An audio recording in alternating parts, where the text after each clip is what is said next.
Hello friends, मैं विकास आप सबका स्वागत करता हूं आप सबके अपने यूट्यूब चैनल वीसीएल एजुकेशन में।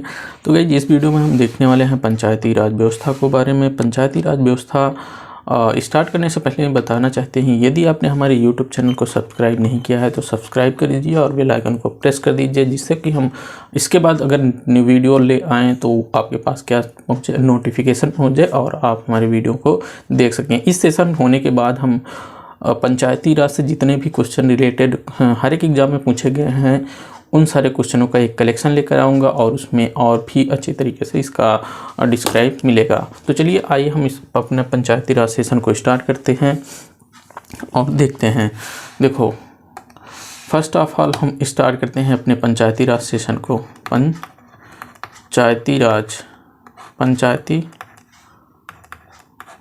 हम बात करने वाले पंचायती राज। पंचायती राज शब्द का अभिप्राय है स्थानीय स्वशासन। स्थानीय स्वशासन क्या होता है? अगर स्थानीय स्वशासन की बात करें तो स्थानीय स्वशासन होता है हमारा क्या, स्थानीय स्वशासन मतलब जिस स्थान पर लोग होंगे उसी स्थान के लोगों का शासन सत्ता में क्या हो, भागीदारी सुनिश्चित करना हो, ये आ जाता है हमारा स्थानीय स्वशासन के अंतर्गत। मतलब जिस स्थान पे आप रह रहे हों उसी ही स्थान के लोगों का क्या हो, शासन सत्ता में भागीदारी होना सुनिश्चित होना चाहिए। ये होता है हमारा स्थानीय स्वशासन की बात होती है। आई होप कि इसको आप समझ रहे होंगे। मतलब कि हमारे कहने का मतलब कि जो पंचायती राज की व्यवस्था है, पंचायती राज की व्यवस्था राज्यों के ऊपर छोड़ दिया गया है। राज्यों के ऊपर छोड़ दिया गया है। राज्य क्या करेंगे, राज्य की जो विधानसभा होगी, राज्य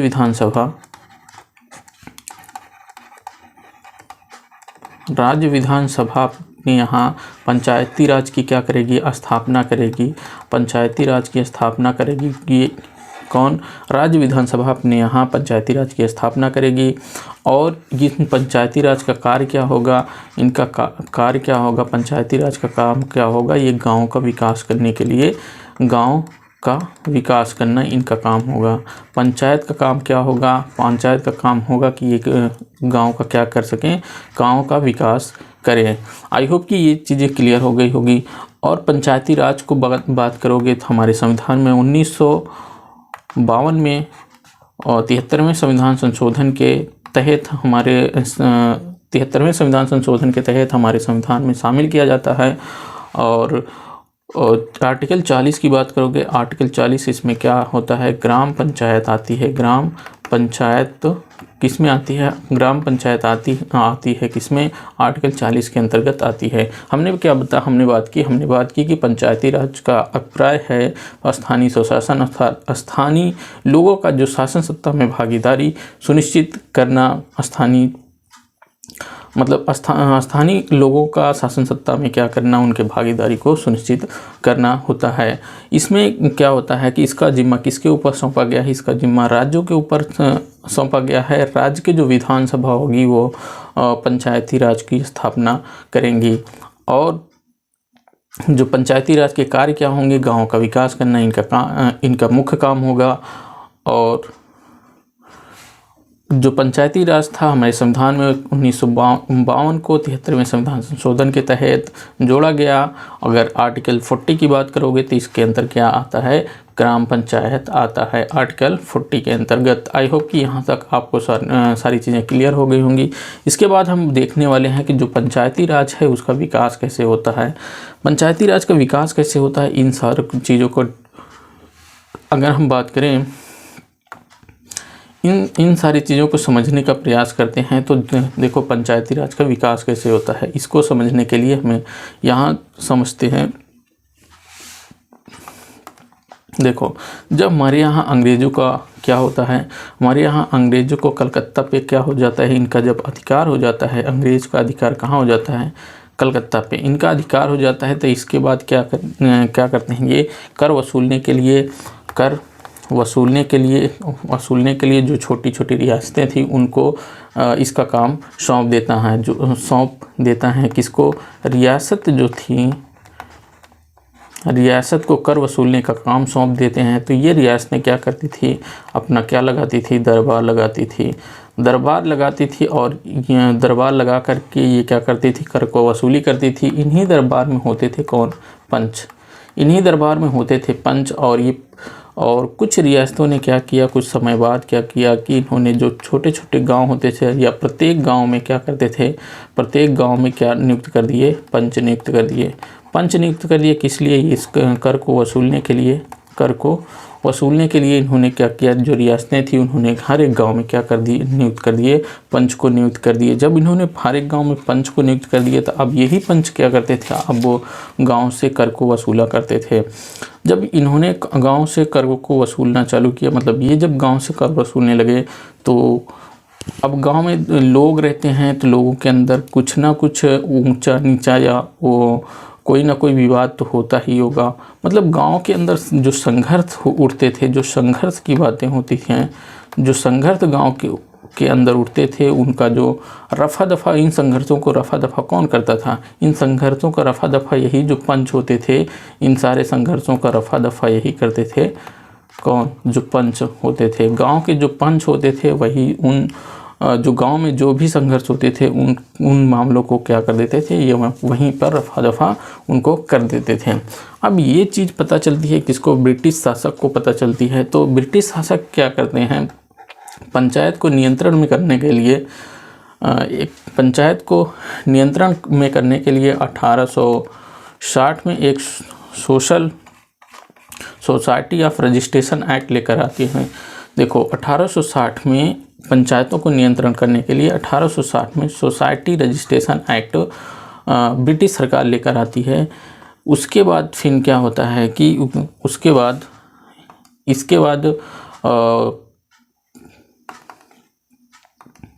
इसके बाद क्या होता है कि 1870 में गवर्नर जनरल कौन होते हैं, लॉर्ड मेयो। लॉर्ड मेयो 1870 में गवर्नर जनरल रहते हैं। देखो यहाँ देख लीजिए, लॉर्ड मेयो 1870 में क्या होते हैं, गवर्नर जनरल होते हैं लॉर्ड मेयो। लॉर्ड मेयो ने क्या किया, एक प्रस्ताव लेकर के आया, 1870 में लेकर आए। इन्होंने क्या, स्थानीय स्वशासन के नाम पर एक प्रस्ताव लेकर आया कि इन्होंने कहा कि अब पंचायतों को एक नई तरीके से विकास करना चाहिए।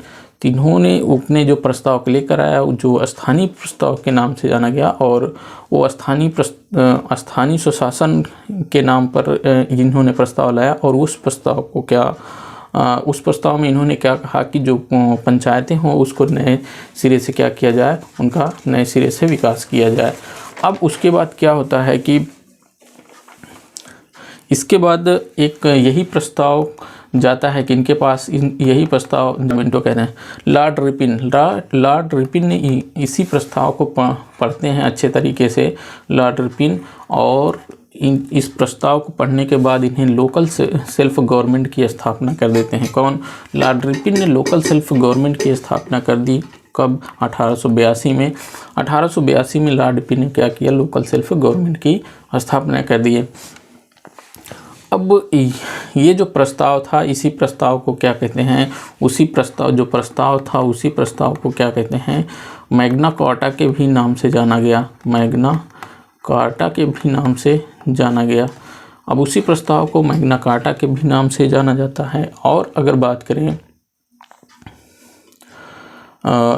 अगर जो स्थानीय स्वशासन के जनक की बात करें, स्थानीय स्वशासन के जनक की बात करोगे तो आप लॉर्ड रिपिन को ही मानोगे स्थानीय स्वशासन का जनक। मतलब स्थानीय स्वशासन का जनक, अगर आपसे कहीं क्वेश्चन पूछा भी जाता है कि स्थानीय स्वशासन के जनक कौन थे, तो स्थानीय स्वशासन के जनक आपको लगाना है, लॉर्ड रिपन को लगाना है।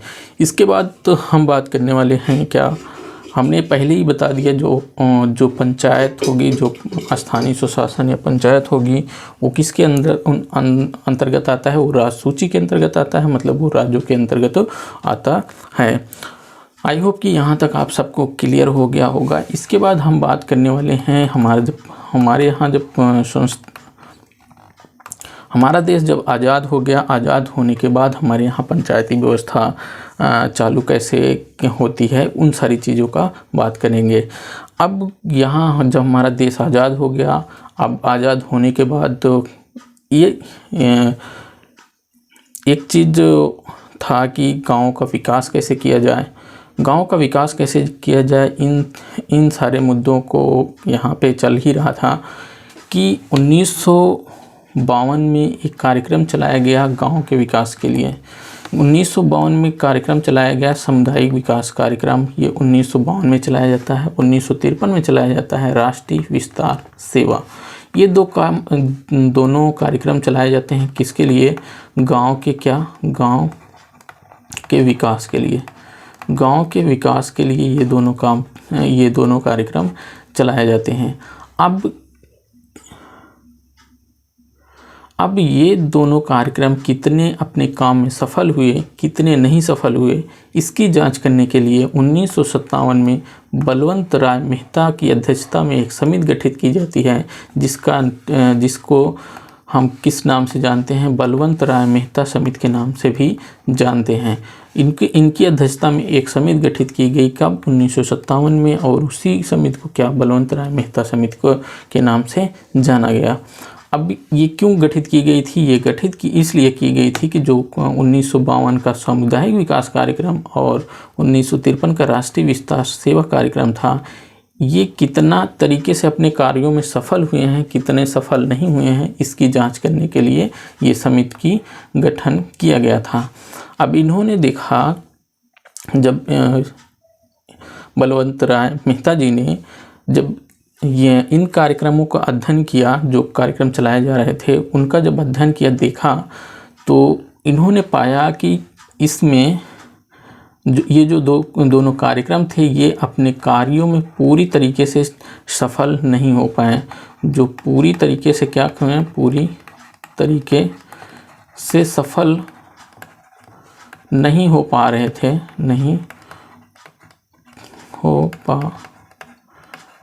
पूरी तरीके से नहीं सफल हो पा रही थी।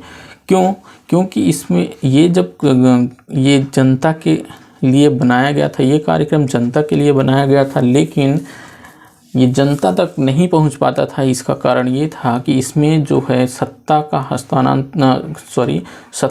हस्तक्षेप बहुत था।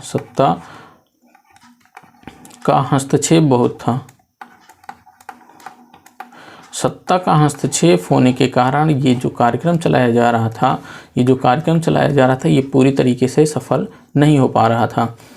तो इन्होंने इस प्रोग्राम को, जो कार्यक्रम था, इसका अध्ययन किया और अपना सिफारिश दी, और इन्होंने मांग की लोकतांत्रिक विकेंद्रीकरण। इन्होंने क्या एक नया नाम दिया? लोकतांत्रिक विकेंद्रीकरण।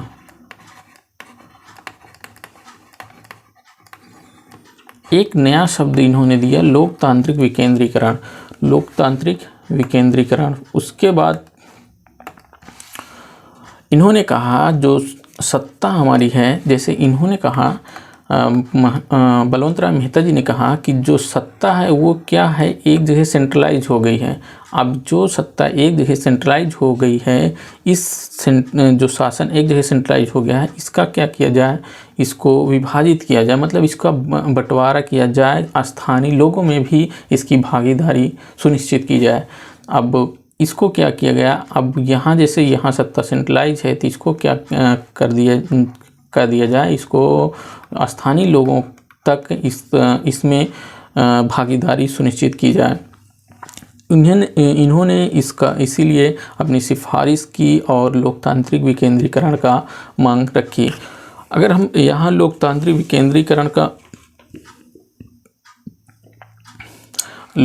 विकेंद्रीकरण से तात्पर्य ये है कि जो सत्ता है वो एक जगह केंद्रित ना हो, इसके बजाय जो स्थानीय लोग हैं या स्थानीय लोगों में इसका क्या किया जाए? विभाजन किया जाए। लोकतांत्रिक विकेंद्रीकरण का मतलब क्या है कि जो भी सत्ता है वो सेंट्रलाइज ना होकर के इसे स्थानीय लोगों में क्या किया जाए? विभाजित किया जाए, और आम आदमी जो हैं उनको भी सत्ता चलाने में क्या हो? भागीदारी होनी चाहिए।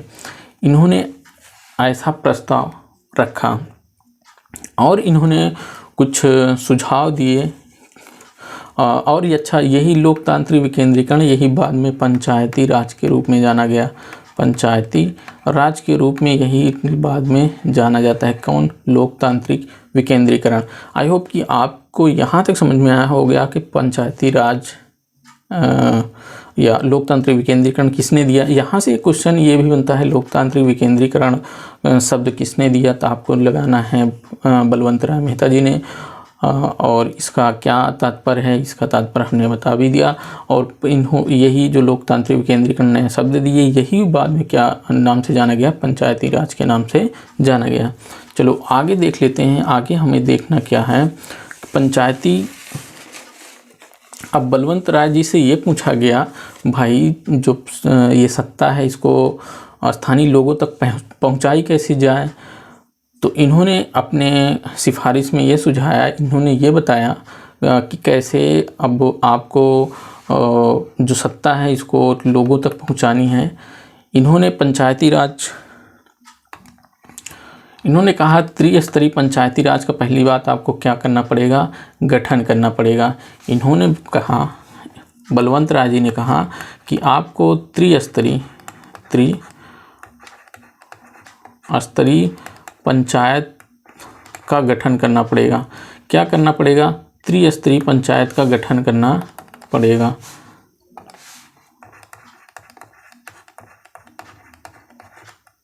त्रिस्तरीय पंचायत का गठन करना पड़ेगा। और ये त्रिस्तरीय पंचायत का गठन किस आधार पर किया जाएगा? देखो, फर्स्ट ऑफ ऑल आपको ग्राम पंचायत होगी, जो फर्स्ट ऑफ ऑल ग्राम स्तर पर क्या होगी, ग्राम पंचायत होनी चाहिए।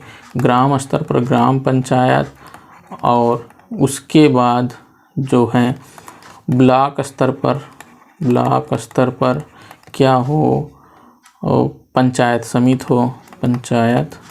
समिति हो।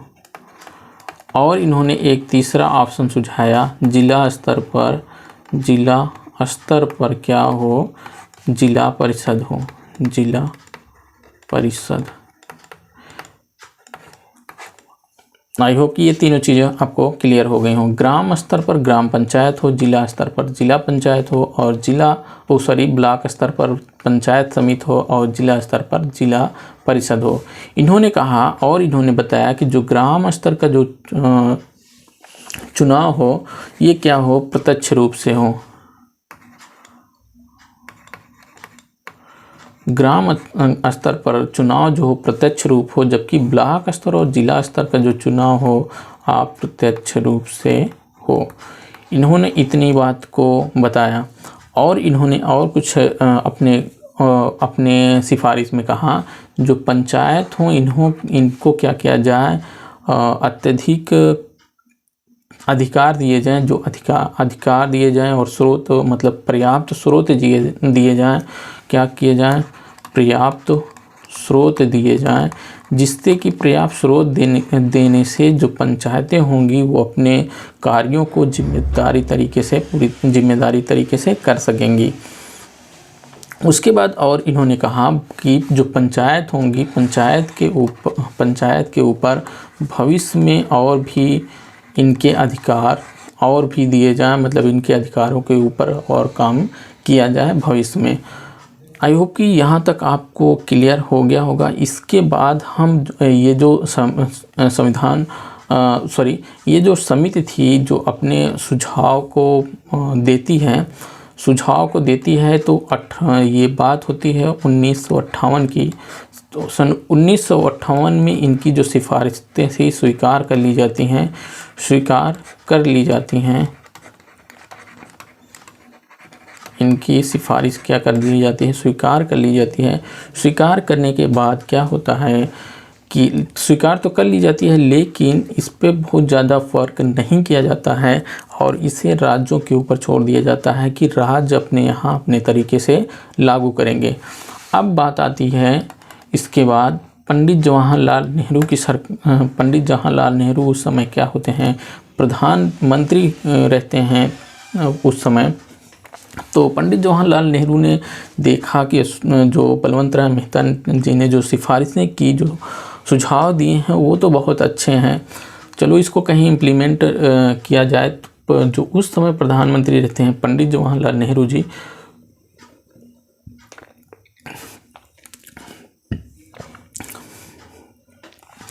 पंडित नेहरू ने 2 अक्टूबर गांधी जयंती के दिन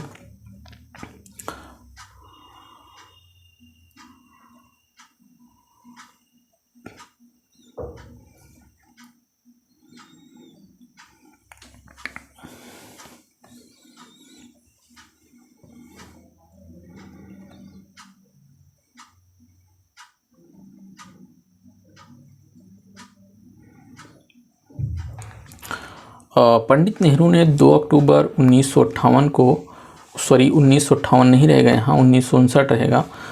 पंडित नेहरू ने 2 अक्टूबर गांधी जयंती के दिन 1959 को नागौर ज़िला कहाँ है? राजस्थान में। राजस्थान के नागौर ज़िले में पंचायत राज का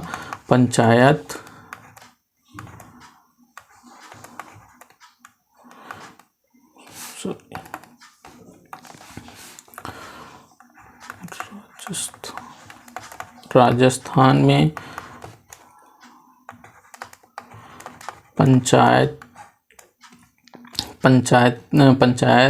पंचायती राज की स्थापना की जाती है, स्थापना करते हैं। पंचायती राज की स्थापना पंडित जवाहरलाल नेहरू ने 1959, यहाँ रहेगा, 2 अक्टूबर गांधी जयंती के दिन 1959 को राजस्थान के नागौर जिलों में पंचायती राज की स्थापना करते हैं। अब इनके स्थापना करने के बाद तो 1959 में आंध्र प्रदेश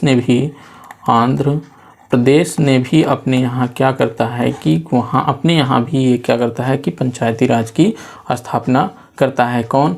आंध्र प्रदेश भी अपने यहाँ क्या करता है? पंचायती राज की स्थापना करता है।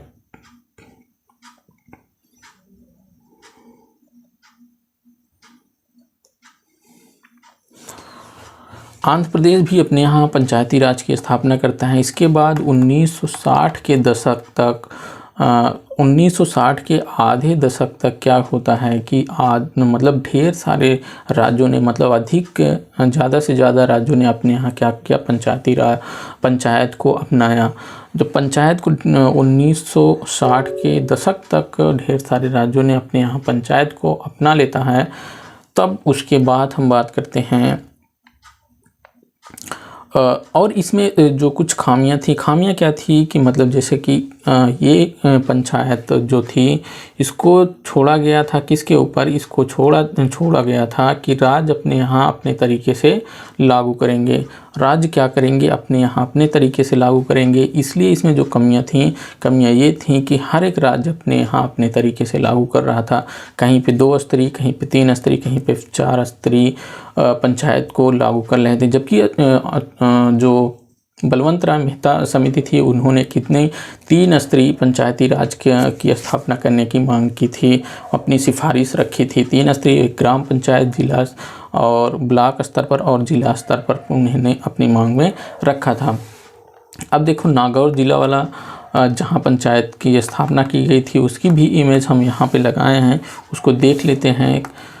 नागौर जिला देखो 2 अक्टूबर 1959 पंचायती राज स्मारक की ये है जो राजस्थान में बना हुआ है। तो ये आपको देख लिए हैं। इसके बाद चलते हैं इसके बाद तो पंचायती राज के मजबूत करने के लिए, पंचायती राज को मजबूत करने के लिए एक और समिति गठित होती है जो होती है इम्पोर्टेंट समिति, अशोक मेहता समिति। अशोक मेहता समिति का गठन दिसंबर 1977 में हुआ था। 1977 में इसका गठन होता है। तब सरकार किसकी रहती है? जनता पार्टी की सरकार रहती है। जनता पार्टी की सरकार में अशोक मेहता की अध्यक्षता में एक समिति गठित की जाती है जिसे अशोक मेहता समिति के नाम से जाना जाता है। अशोक मेहता जी ये हैं। अब ये जो अशोक मेहता समिति थी इन्होंने अपनी रिपोर्ट कब सबमिट की? इन्होंने अपनी रिपोर्ट 1978 को 1977 में इसका गठन हुआ। 1978 में अपनी क्या की अपनी रिपोर्ट सबमिट की, मतलब अपनी रिपोर्ट सौंपी और इन्होंने क्या कहा 132 सिफारिशें की। 132 सिफारिशें की 132 सिफारिशें इन्होंने की। उसमें जो इम्पोर्टेंट सिफारिशों की बात हम करें तो उन्होंने कहा कि जो बलवंत राय समिति सिफारिश की थी 3 स्तरीय पंचायती राज की, तो इन्होंने कहा 3 स्तरीय पंचायती राज ना हो करके 2 स्तरीय पंचायती राज की स्थापना की जाए। 2 स्तरीय पंचायती राज मतलब इन्होंने कहा कि जो पहली पंचायत तो होनी चाहिए, मतलब जिला लेवल पे होनी चाहिए, जिला लेवल की होनी चाहिए, और दूसरी जो पंचायत होनी चाहिए वो पंचायत मंडल होना चाहिए, मंडल पंचायत होनी चाहिए। उन्होंने क्या कहा कि जो दूसरी पंचायत होनी चाहिए जो जिला से नीचे होनी चाहिए वो क्या होनी चाहिए, मंडल पंचायत होनी चाहिए, मंडल पंचायत होनी चाहिए। और इस मंडल पंचायत में जो गांव हों, एक या एक से अधिक गांव हों, मतलब गांव का समूह हो, वो गांव का समूह कैसा होना चाहिए कि जो 15,000 जनसंख्या या 15,000 से 20,000 जनसंख्या वाले गांव या गांव का समूह होना चाहिए जो इस मंडल पंचायत के अंदर आए। और ये मंडल पंचायत किसके नीचे हो, ये मंडल पंचायत जिला लेवल से नीचे हो। और जिला लेवल पर जो पंचायत होगी उसको क्या कहेंगे, जिला परिषद के नाम से जानेंगे, जिला परिषद, जिला परिषद। और इन्होंने क्या कहा कि जो भी निरीक्षण का काम हो, विकेंद्रीकरण का काम हो, जो मतलब सत्ता को विभाजित करने का जो काम है, जो स्थानीय लोगों तक सौंपने का काम हो, उसका जो केंद्र बिंदु होना चाहिए, वो केंद्र बिंदु किसको माना इन्होंने केंद्र बिंदु माना, केंद्र बिंदु माना किसको, जिला को। इन्होंने जिला को क्या कहा, केंद्र बिंदु माना। और इसके जिला के ऊपर क्या होना चाहिए, राज्य होना चाहिए। अर्थात जो जिला हो, जिला राज्य से नीचे हो, और जो सत्ता का हस्तांतरण, जो सत्ता है, सत्ता का विकेंद्रीकरण है, जो विभाजन है, जो स्थानीय लोगों को सौंपना है, उसका जो केंद्र बिंदु होना चाहिए वो जिला को होना चाहिए। आई होप कि यहाँ तक आपको क्लियर हो गया होगा। इसके बाद और इन्होंने अपनी सिफारिश में और इम्पॉर्टेंट चीज़ें कही थी। वो क्या कहा, इन्होंने कहा कि जो राजनीतिक दल हैं, जो राजनीतिक दल हैं, उनको भी क्या किया जाए, शामिल किया जाए इसमें। और इन्होंने कहा जो अनुसूचित जाति के लोग हैं, अनुसूचित जाति और अनुसूचित जनजाति के जो लोग हैं, जनजाति के जो लोग हैं, इनका क्या हो, इनके लिए क्या हो, आरक्षण की भी व्यवस्था की जानी चाहिए। और इन्होंने पहली बार एक इम्पॉर्टेंट चीज़ें इन्होंने दी, इन्होंने रखा कि जो पंचायती राज है,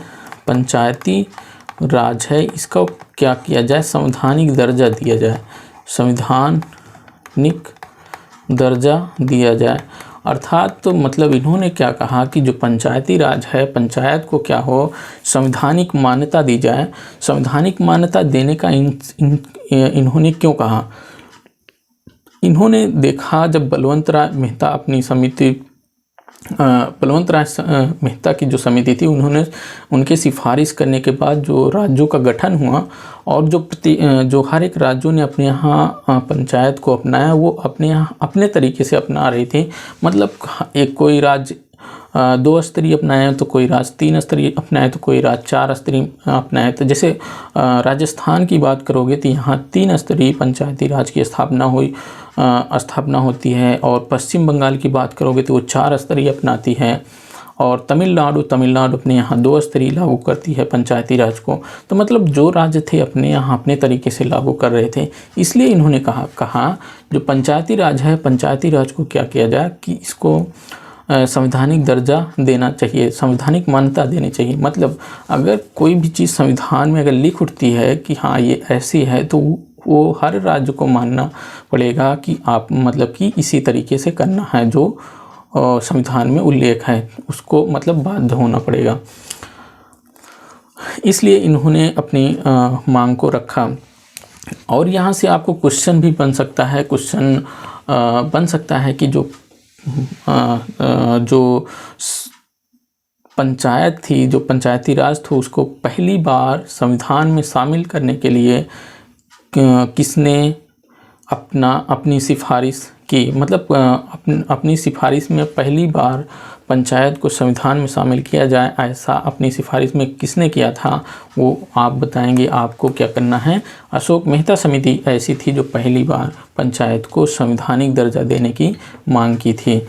और एक चीज़ यहाँ पे हम थोड़ा से डिस्कस कर लेते हैं, जो सबसे अगर मजबूत पंचायत की बात करें तो उस समय मजबूत पंचायत की बात करते हैं तो जो राजस्थान और आंध्र प्रदेश की जो पंचायत थी उस समय मजबूत पंचायत के नाम से भी जाना जाते हैं। मतलब कि उस समय मजबूत पंचायतें कौन थी, राजस्थान और आंध्र प्रदेश की पंचायत मजबूत पंचायत थी। इसके बाद हम बात कर लेते हैं, इसके बाद आगे बात करते हैं जो कि अशोक मेहता समिति अपने सुझावों को मतलब अपनी सिफारिशें देती हैं, लेकिन इनकी सिफारिशें बहुत ज़्यादा लागू नहीं हो पाती हैं। लेकिन फिर भी कर्नाटक, जैसे कर्नाटक और पश्चिम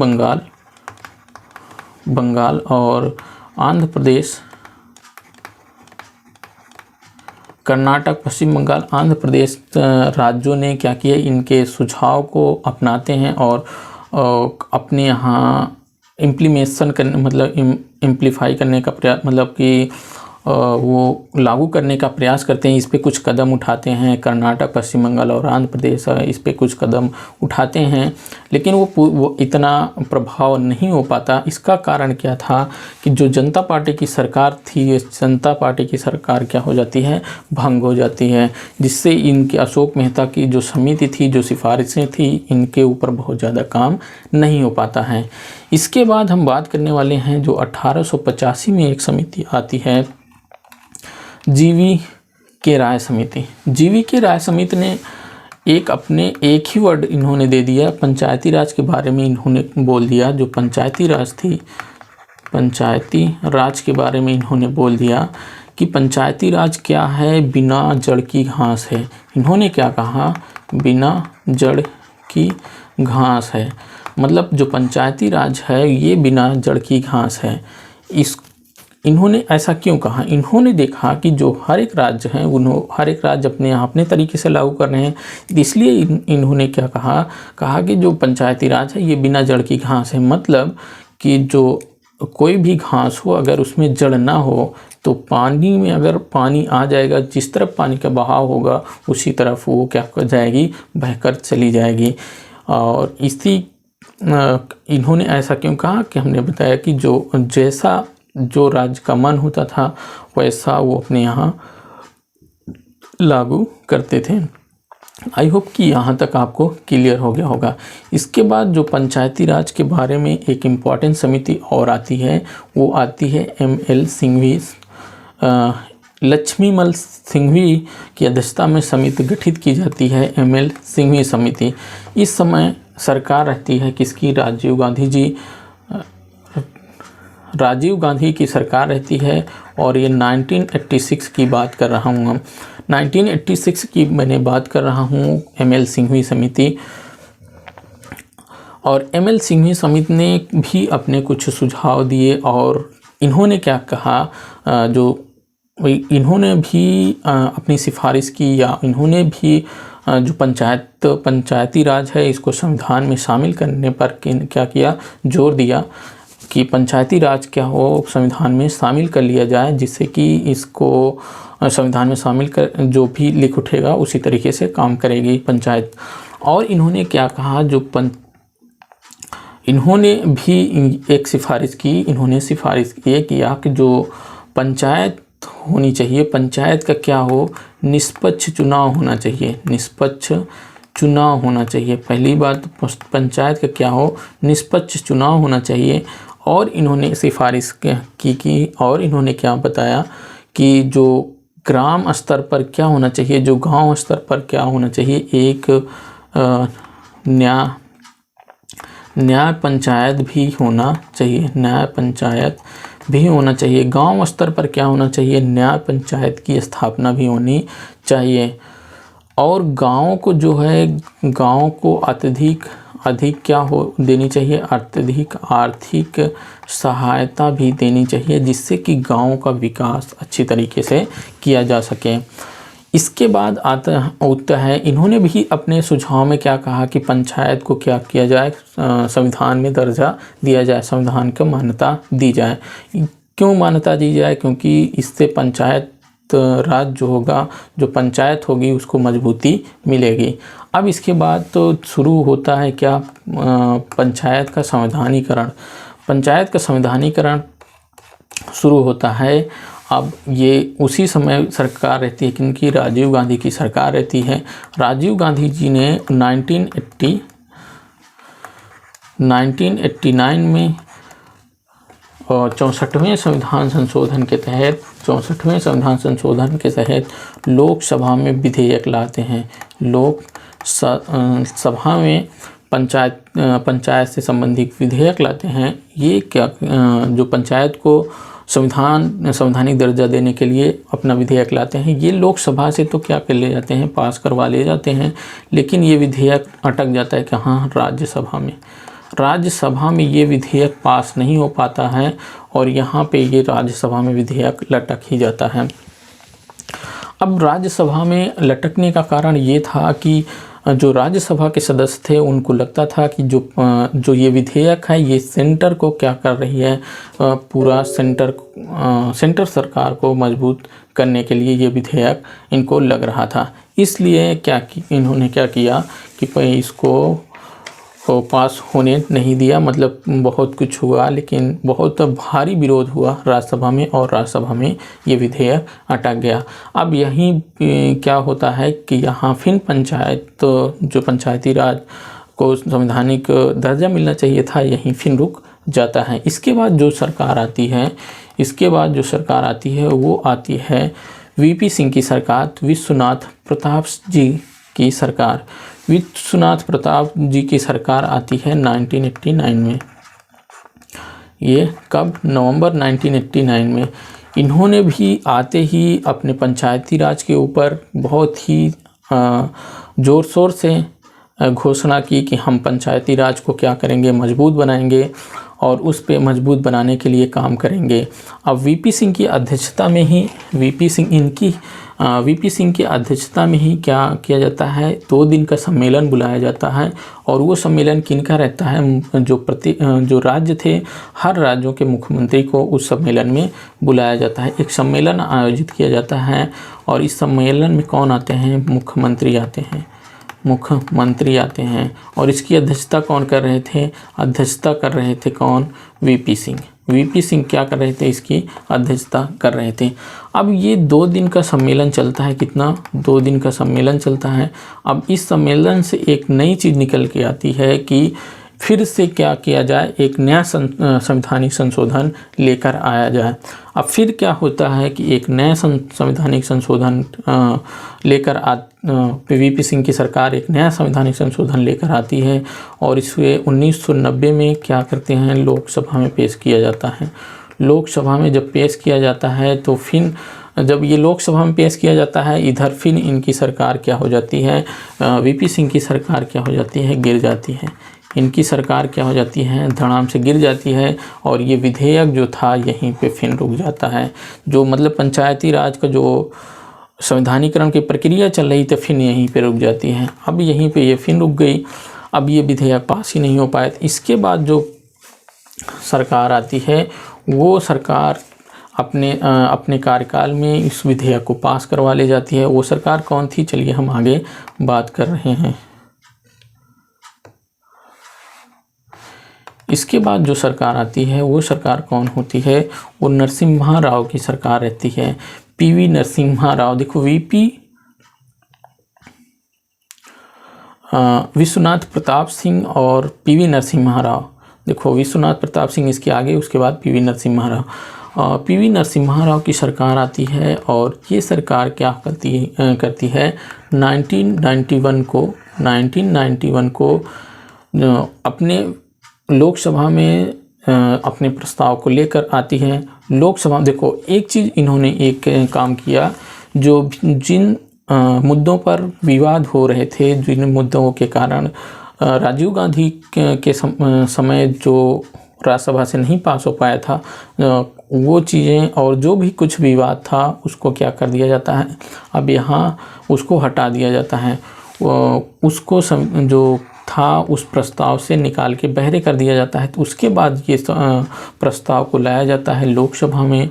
लोकसभा में हमने बताया 1991 में लाया जाता है लोकसभा, और इसी तरीके से दोनों सदनों में ये क्या किया जाता है, अंततः ये विधेयक क्या हो जाता है, विधेयक पास हो जाता है। अंततः ये विधेयक का हो जाता है,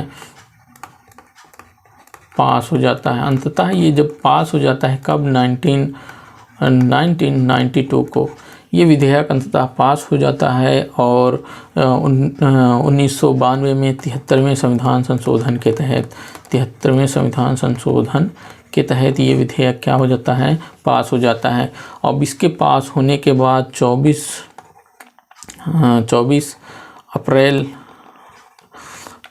अप्रैल सन 1993 को ये प्रभाव में भी आ जाता है, प्रभाव में आ जाता है। अब इस संविधान संशोधन के तहत ही हमारे जो संविधान होता है, संविधान में क्या होता है, भाग 9 जुड़ता है। संविधान में भाग 9 जोड़ा जाता है, जोड़ा गया, और 11वीं अनुसूची जोड़ी गई, 11वीं अनुसूची जोड़ी गई। और इस अनुसूची में क्या किया गया कि जो 29 विषय होंगे, 29 विषय रखे गए पंचायत के लिए। पंचायत के लिए 29 विषय रखे गए कि 29 विषय ये किससे रिलेटेड थे, ये 29 विषय रिलेटेड थे गांव से।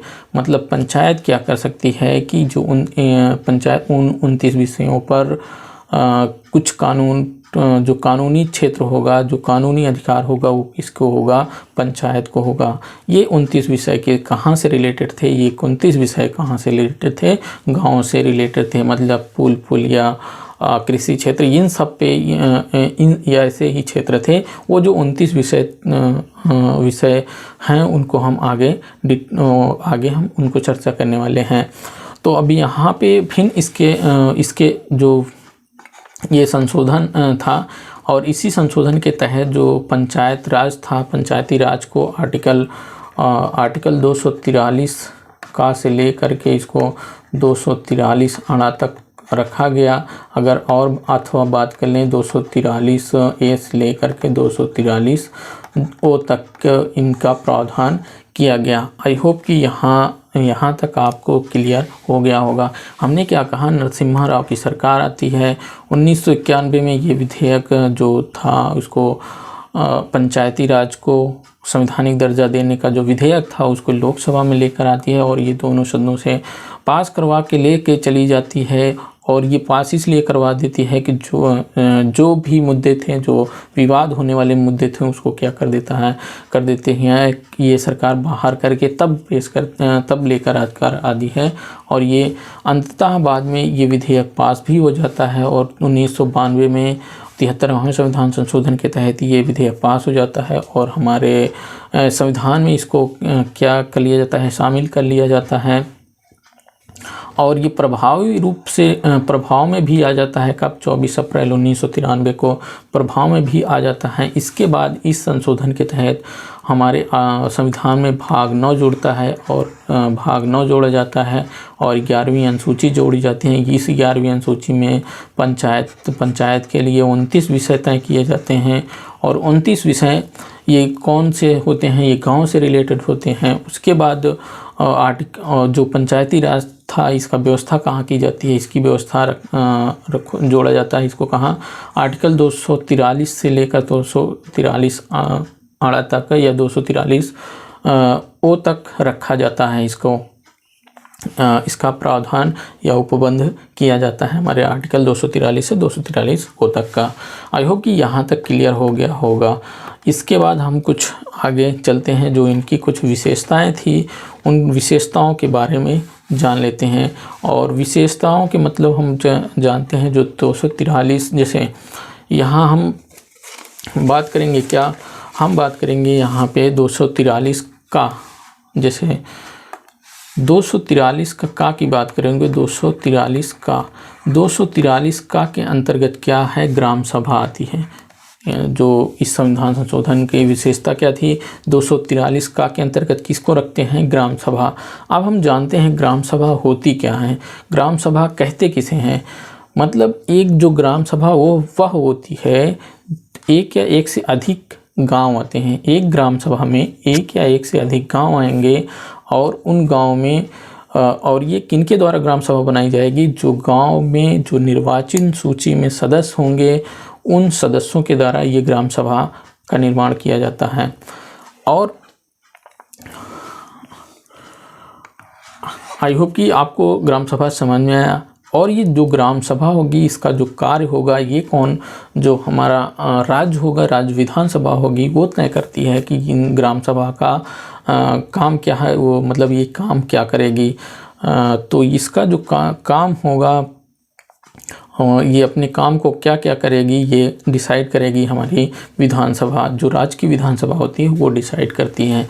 इसके बाद आता है कि 243 का खा, आर्टिकल 243 के खा की बात करोगे तो इसमें जो होता है पंचायतों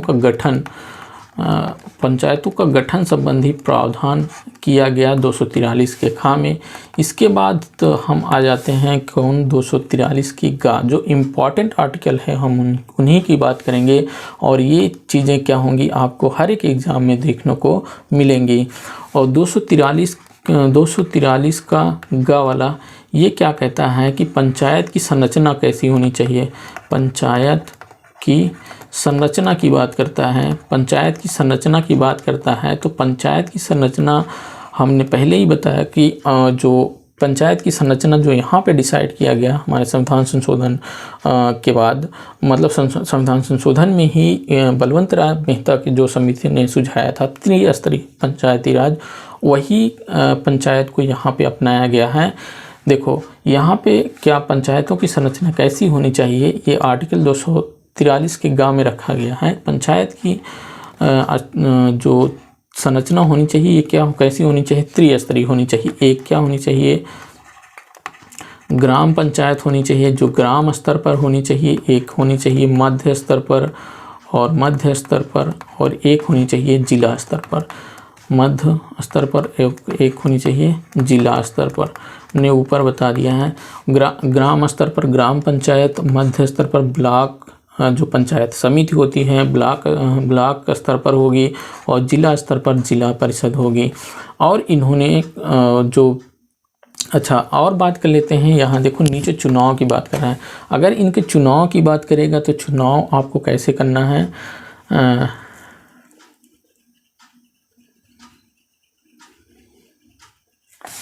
इनका चुनाव कैसे करना है, चलो हम आगे देख लेते हैं।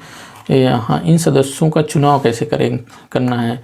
जो ग्राम सभा होगी, जो ग्राम सभा या ग्राम पंचायत की बात करेंगे, ग्राम पंचायत का जो चुनाव होगा ये क्या होगा, ये ग्राम पंचायत का चुनाव प्रत्यक्ष रूप से होगा। और वहीं हम जिला स्तर और मध्य स्तर की बात करें, ये भी क्या होगा, इनका भी चुनाव क्या होगा, प्रत्यक्ष रूप से होगा। लेकिन यहाँ पे अगर हम अध्यक्ष की बात करें, इन दोनों की अध्यक्ष की बात करें तो अध्यक्ष का जो चुनाव होगा ये अप्रत्यक्ष रूप से होगा। ये चुनाव क्या होगा, इनका अप्रत्यक्ष रूप से होगा। आई होप कि यहाँ तक आपको क्लियर हो गया होगा। ये क्या होगा, अप्रत्यक्ष रूप से होगा।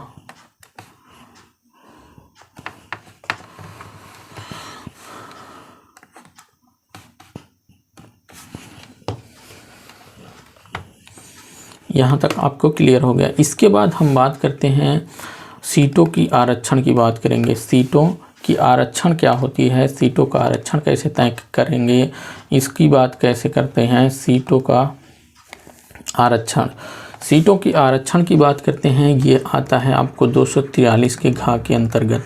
243 के घ के अंतर्गत सीटों का आरक्षण पहले अनुसूचित जाति जो होंगी, अनुसूचित जाति और जनजाति जो होगी, जनजाति के लिए आरक्षण की व्यवस्था करना होगा। ये आएगा 243 के घ के अंतर्गत आएगा। और इसमें और इनका किस आधार पर इनको आरक्षण दिया जाएगा, जो जनसंख्या होगी उसके अनुपात के आधार पर इनको क्या किया जाएगा, आरक्षण दिया जाएगा।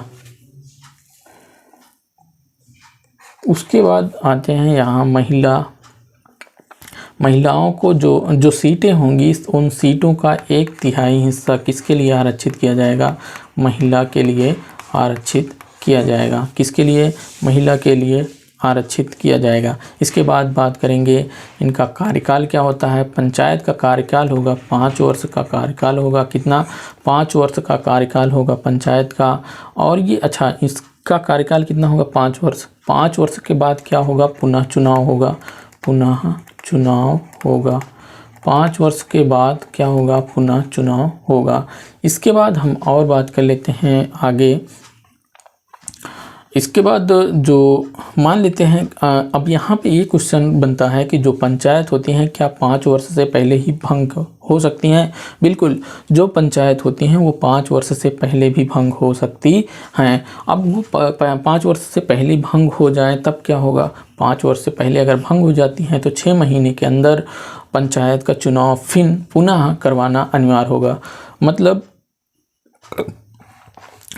मान लेते हैं अगर वो 5 वर्ष से पहले भंग होती है, लेकिन जो अगला चुनाव होने वाला है वो 6 महीने के पहले ही होने वाला है, मतलब अगले पंचवर्षीय का जो चुनाव होने वाला है वो 6 महीने से पहले ही होने वाला है, तब वहाँ क्या होगा, जो पुनः चुनाव होना चाहिए था वो नहीं होगा। जैसे हमारे कहने का मतलब, अगर कोई पंचायत है, कोई पंचायत है, वो कितना 4 साल 8 महीने वर्क कर चुकी हैं, 4 साल 8 महीना काम कर चुकी है। उसके बाद पंचायत क्या होती है, पंचायत भंग होती है। पंचायत क्या होती है, भंग होती है। भंग होने पर क्या होगा, इसमें पुनः चुनाव नहीं होगा, पुनः चुनाव नहीं होगा। क्यों नहीं होगा, क्योंकि ये 4 साल और 8 महीने बीत चुका है और ये 4 ही महीने बचा है। 4 महीने बाद अगले पंचवर्षीय के लिए चुनाव होना है। अगर ये 4 साल ना होकर के 1 साल 2 साल अगर बाकी रह जाता तो ये 6 महीने के अंदर क्या होता कि ये पुनः चुनाव करवा करके चुनाव करवाया जाता। लेकिन अब यहाँ 4 साल 8 महीने मान लेते हैं, अगर कोई पंचायत हो चुकी है, अपना कार्यकाल पूरा कर चुका है इतना, उसके बाद भंग होती है, तब वहाँ पे पुनः चुनाव नहीं कराया जाएगा। ये चुनाव अब जो 4 महीने बाकी हैं, 4 महीने के बाद ही होगा, जो अगले पंचवर्षीय के लिए होगा।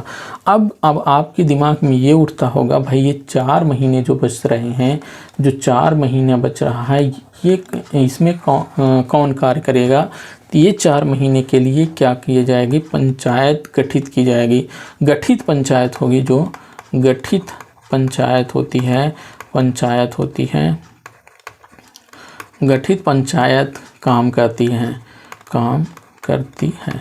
जो गठित पंचायत होती है वो काम करती है, वो 4 महीने जो शेष समय बचा हुआ है उसमें गठित पंचायत काम करेगी।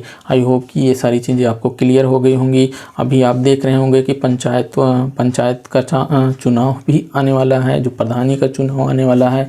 इसके बाद हम देखने वाले हैं जो पंचायत के क्षेत्र के अंतर्गत कौन कौन से विषय आते हैं। जो 29 विषय हमने पहले इसके ऊपर बताया है कि 29 विषय इनके अंतर्गत आते हैं। इनके अंदर के ये अपने कानून को कुछ बना सकते हैं।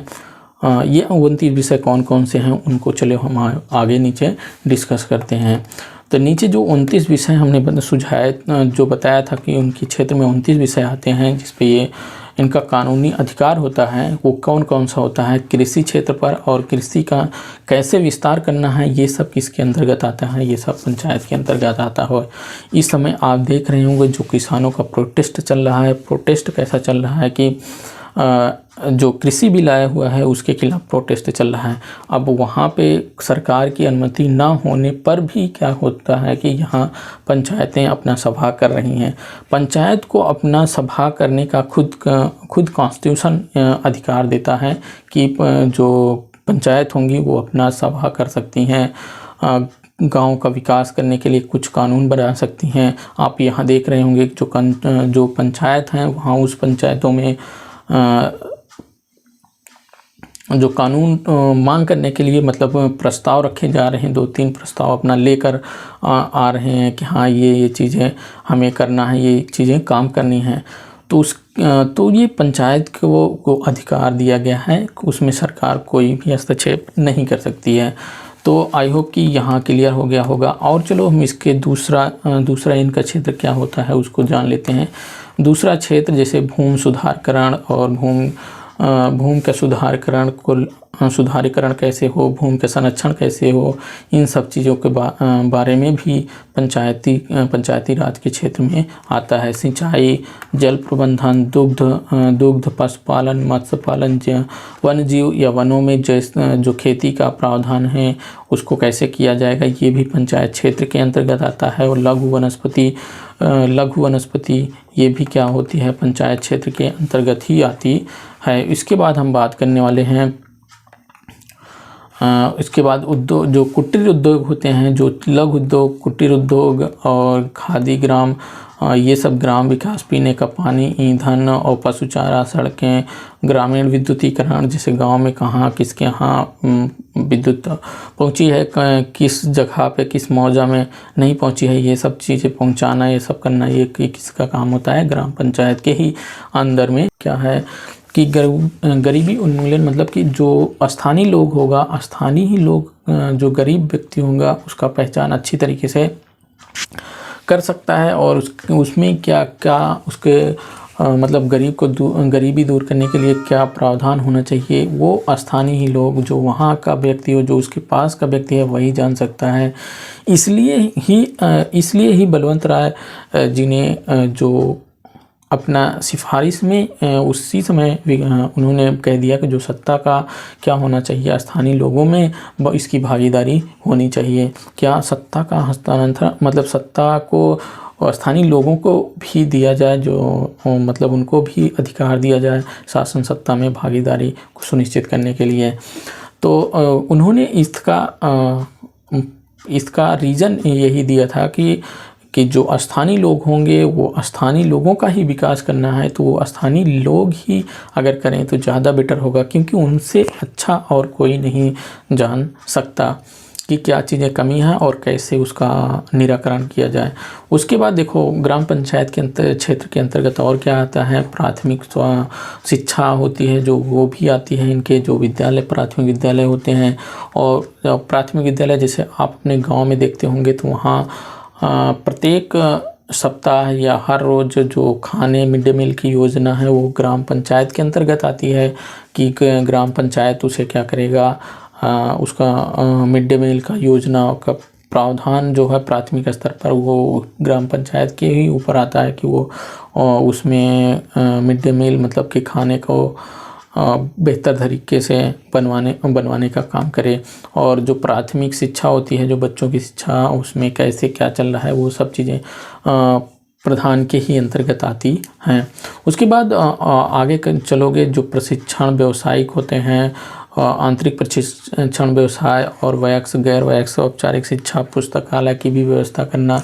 लेकिन आज तक मैंने कहीं नहीं देखा कि हाँ जो ग्राम पंचायत हो वो पुस्तकालय की व्यवस्था किया हो। सांस्कृतिक कार्य हों वो ये भी आमतौर पर नहीं ही होता है। सांस्कृतिक कार्य, बाजार मेला जो हो, उसको बाजार को लगवाना और मेला को डिसाइड करना, मतलब मेला लगवाना, ये तो हर पंचायत में होता है। उसके बाद प्राथमिक स्वास्थ्य केंद्र, दवाखाना, ये प्राथमिक स्वास्थ्य केंद्र भी पंचायत के क्षेत्र के अंतर्गत आता है। पारिवारिक समृद्धि कैसी हो, परिवार में कैसा समृद्धि किया जाए, ये सब भी पंचायत के अंतर्गत आता है। इसके बाद हम बात कर लेते हैं जो महिला का विकास कैसे होना चाहिए, महिलाओं का विकास कैसे होना चाहिए, ये सब भी आता है। जो सामाजिक समृद्धि कैसे हो जाए, मानसिक रोग को कैसे समृद्ध बनाया जा सकता है, ये सब भी क्षेत्र, ये सब चीज़ें मतलब जो स्थानीय क्षेत्र होते हैं वो सब पंचायत के अंतर्गत आते हैं। जैसे कमज़ोर वर्ग को समृद्ध कैसे बनाएं, लोक विभाजन पद्धति और सार्वजनिक संपत्ति की देखरेख भी करना किसके अंतर्गत आता है, पंचायती राज क्षेत्र के अंतर्गत आता है। इसके बाद हम बात करेंगे जो पंचायत होता है, पंचायत का निर्वाचन कैसे होता है, उन सारी चीज़ों की बात करने वाले हैं। देखो पंचायत का निर्वाचन कैसे होगा, एक राज्य निर्वाचन आयोग होता है। जैसे यहाँ राज्य निर्वाचन आयोग क्या करेगा, पंचायत का निर्वाचन करेगा, पंचायत का चुनाव कराएगा। एक निर्वाचन आयोग होता है, निर्वाचन आयोग जैसे संसद होती है, जो सांसद होते हैं उनका क्या करता है, चुनाव कराता है। अब राज्य निर्वाचन आयोग की बात करें तो ये किसका चुनाव कराएगा, ये पंचायत का चुनाव कराएगा। पंचायत का चुनाव कराएगा किसका, निष्पक्ष तरीके से पंचायत का चुनाव कराने का इसके पास अधिकार होता है। और इसमें भी क्या होते हैं,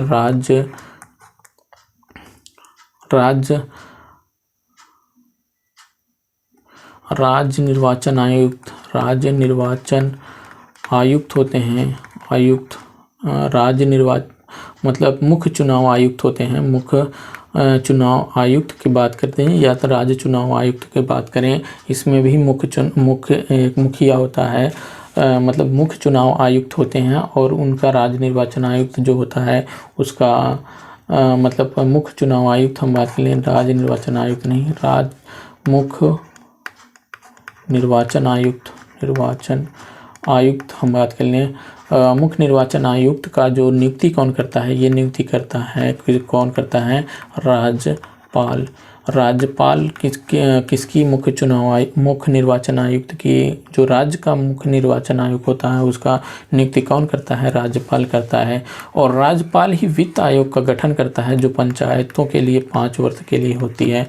पंचायत के लिए क्या होती है, 5 वर्ष के लिए वित्त आयोग का गठन कौन करेगा, इसका गठन करता है राज्यपाल ही, इसका भी गठन करता है। आयोग की यहाँ तक आपको सारी चीज़ें क्लियर हो गई होंगी। और आपको कहीं भी हमारे जो भी हमने पंचायती राज को जो भी वीडियो दिया है, इसमें आपको कहीं भी कुछ डाउट होता है, कुछ भी चीज़ें A to Z कुछ भी आपको संदेह लगता है तो आप नीचे कमेंट करिएगा। हम इसके बाद जो सेशन लाएंगे, जो पंचायती राज से जितने भी क्वेश्चन पूछे गए हैं उन सारे क्वेश्चनों को हम इसमें लेकर आएंगे। देखो हम क्वेश्चन पहली बात बता दें कि कहाँ से बहुत ज़्यादा क्वेश्चन आपको उठते हैं, हर एक एग्ज़ाम में उठ सकते हैं। पहली बात तो आपको यहाँ से उठेगा कि आपको लॉर्ड रिपन जो स्थानीय स्वशासन की मांग, जो स्थानीय स्वशासन का जनक किसे कहा जाता है, फर्स्ट स्थानीय स्वशासन का जनक किसे कहा जाता है, लॉर्ड रिपन।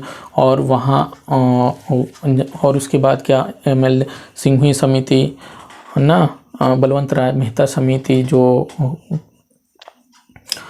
1957 में गठित की गई थी उसकी। और उसके बाद अशोक मेहता समिति से क्वेश्चन पूछेगा। और बलवंत राय समिति ने एक लोकतांत्रिक विकेंद्रीकरण शब्द दिया था, उसके बारे में कौन दिया था, उसका मतलब क्या होता है इसका वो। और उसके बाद अशोक मेहता समिति से क्वेश्चन क्या पूछा जाएगा, आपको क्वेश्चन पूछा जाएगा अशोक मेहता समिति की जो पंचायती राज का संवैधानिकरण की मांग किसने सर्वप्रथम अपनी सिफारिश में किया था, तो ये अशोक मेहता समिति से पूछा जाएगा। इसके बाद जो पंचायती राज को किसने कहा था कि बिना रूट की घास, मतलब बिना जड़ की घास है पंचायती राज, ये किसकी समिति में कहा गया था, जो हमने बताया कि 1985 में GVK राय की समिति होती है, उन्होंने ऐसा कहा था। उसके बाद लक्ष्मीमल सिंघवी समिति होती है, वो कैसे होती है, उन सारी चीज़ों को पूछा जा सकता है। और एक इम्पॉर्टेंट क्वेश्चन पूछा जाएगा 1992 और 73वें संविधान संशोधन के तहत, मतलब ये ऐसे पूछेगा कि संशोधन के तहत को पंचायती राज को संवैधानिक दर्जा दिया गया, तो आपको क्या करना है कि 1992 और 73वें संविधान संशोधन के तहत पंचायती राज को संवैधानिक दर्जा दिया गया है। ये चीज़ें आपको करनी है। इसके बाद पंचायत का चुनाव कौन करवाता है? राज्य निर्वाचन आयोग करवाता है। राज्य निर्वाचन आयोग का मुख्य आयुक्त जो होता है उसका नियुक्ति कौन करता है? ये सारी चीज़ें।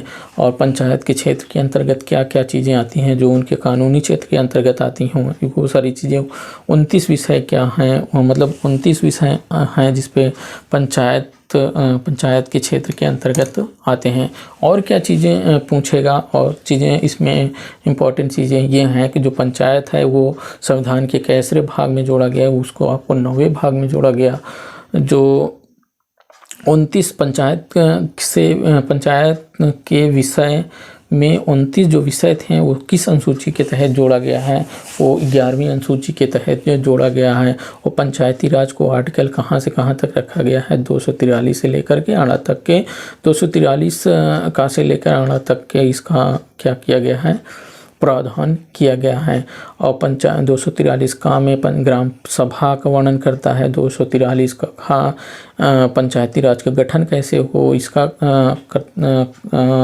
प्रावधान करता है, प्रावधान किया गया है। 243 के ग में किसका प्रावधान किया गया है? त्रिस्तरीय, मतलब कि पंचायती राज की संरचना कैसी होनी चाहिए उसका वर्णन करता है। मतलब पंचायती राज की संरचना कैसी होनी चाहिए? त्रिस्तरीय होनी चाहिए, ग्राम स्तर, मध्य स्तर और जिला स्तर पर होनी चाहिए। और इन सब का चुनाव कैसा होना चाहिए? प्रत्यक्ष रूप से इन सभी का चुनाव होना चाहिए। लेकिन जो मध्य पंचायत हो और जिला स्तर की जो पंचायत हो उनका चुनाव कैसा होना चाहिए?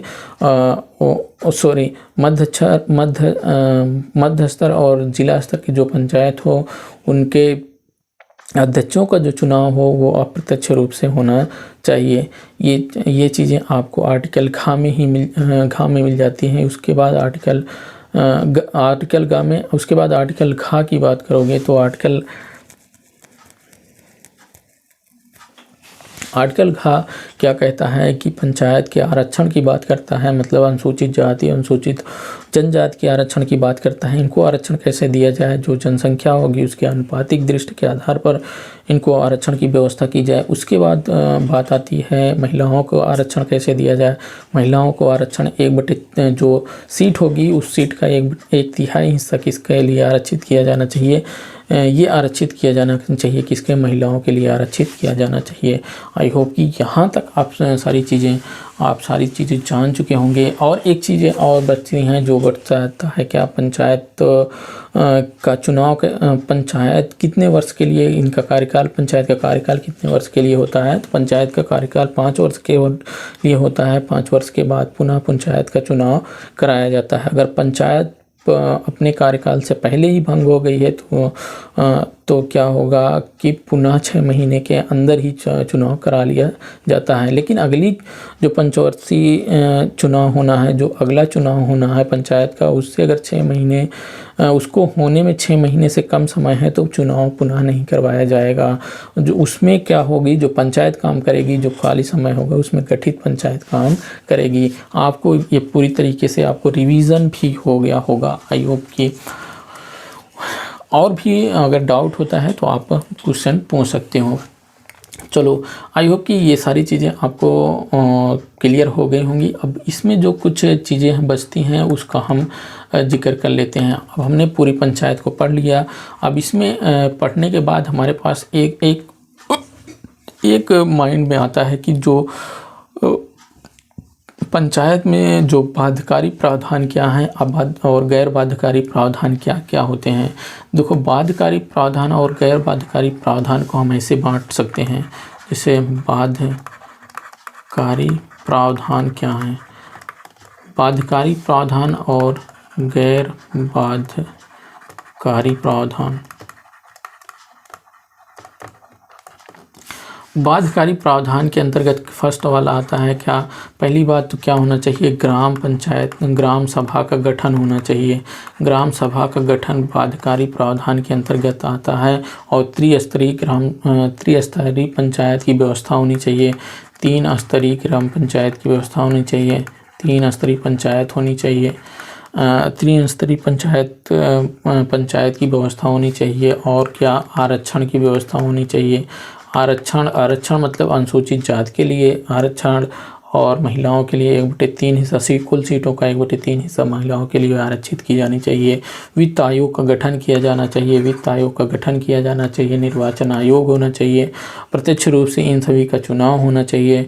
ये सारी चीज़ें क्या होती हैं, बाध्यकारी प्रावधान के अंतर्गत आती हैं। पूरा पंचायती राज पढ़ने के बाद हमारे पास जो निष्कर्ष निकल के आता है, क्या क्या चीज़ें बाध्यकारी होती हैं, ये सारी चीज़ें बाध्यकारी होती हैं।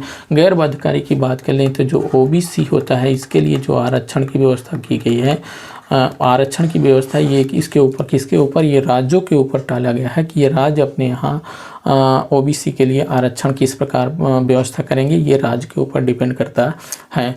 उसके बाद एक आता है जो कि 29 विषय जो दिए गए हैं, वो जो 29 विषय किसके, पंचायती राज के क्षेत्र को जो कानूनी क्षेत्र होगा वो मतलब पंचायती राज के लिए कानूनी क्षेत्र जो दिया गया है, जो 29 विषय दिए गए हैं गाँव से रिलेटेड, वो क्या होगा, गांव के विकास से रिलेटेड। उसमें चाहे तो चाहे तो पंचायत क्या कर सके, उस पर उसके 29 जो विषय हैं 29 के 29 पर काम करे, चाहे तो उससे कम पे काम करे, चाहे तो उस पे काम ना करे। ये उस पे काम ना करे मतलब काम तो करेगी ही, मतलब उससे ज़रूरी नहीं कि वो 29 विषयों पर ही काम करे, मतलब उससे कम पे भी काम कर सकती है। तो ये उनको स्वतंत्रता दी गई है, किसको, पंचायत को स्वतंत्रता दी गई है। ये गैर बाध्यकारी प्रावधान के अंतर्गत आ जाता है, मतलब उसे बाध्य नहीं है कि हाँ वो 29 विषय जो हैं उस सारे 29 विषय पे ग्राम पंचायत काम करे हैं। आई होप कि ये सारी चीज़ें आपको क्लियर हो गई होंगी। इसके बाद हम थोड़ा से और जान लेते हैं जो मतलब जो ग्राम सभा होती है, जैसे ग्राम सभा जो होती है, ग्राम सभा के लिए क्या, ग्राम सभा हमने पहले डिस्क्राइब कर दिया है ग्राम सभा होती क्या है। अब ग्राम सभा में आप देखते होंगे जो पंचायत होती है, आप वहाँ एक महसूस करते होंगे जो लोकतंत्र है, जो लोकतंत्र आपको असली और प्रत्यक्ष रूप से दिखाई कहाँ देता है, आपको ग्राम सभा में ही दिखाई देगा। जो असली प्रत्यक्ष रूप से जो लोकतंत्र का महसूस कराती है व्यक्ति को, वो ग्राम सभा में ही कराती है आपको। और इसमें क्या होता है, जो ग्राम सभा होगी वो एक साल में कम से कम 2 बैठक कराना उसको अनिवार्य होता है, कि वो कम से कम 2 बैठक एक ग्राम सभा अनिवार्य है कि वो 2 बैठक कराए।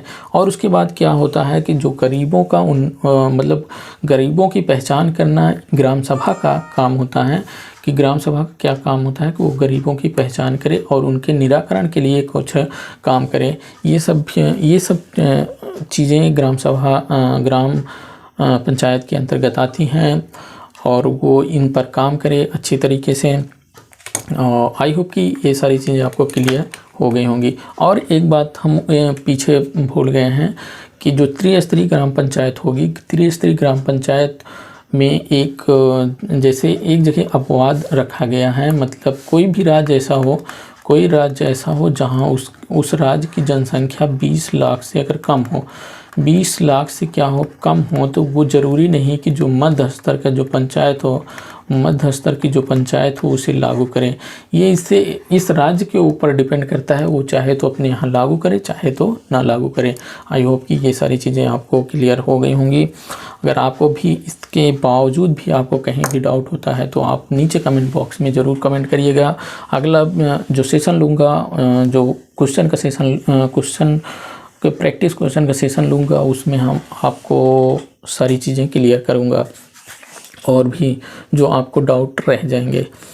और यदि आपको हमारा ये सेशन पसंद आया होगा तो लाइक ज़रूर करिएगा और अपना कमेंट बॉक्स में अपने जो राय हैं, अपने राय को ज़रूर रखिएगा। कहाँ कैसा क्या एक्सपीरियंस था मेरा पंचायती राज के प्रति जो मैंने ये लेक्चर लिया है।